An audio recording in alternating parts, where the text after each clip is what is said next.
पर्ना साथ तिम्रै याद आउँछ। एक्लो मन फेरि किन रुन्छ। हिजोका कुरा आँखै अघि नाच्छन्। बोल्न नसकेका शब्दले बोल्छन्।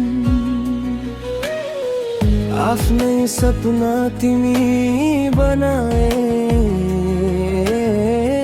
आफ्नै संसार सजाए। तर आज तिमी टाढा हुँदा म आफैसँग हराए। म तिम्रो नाम सासमा बोकेर हरेक रात बाँचिरहेकी छु। तिमी बिना अधुरो यो जीवन, आँसुमा गीत गाइरहेकी छु।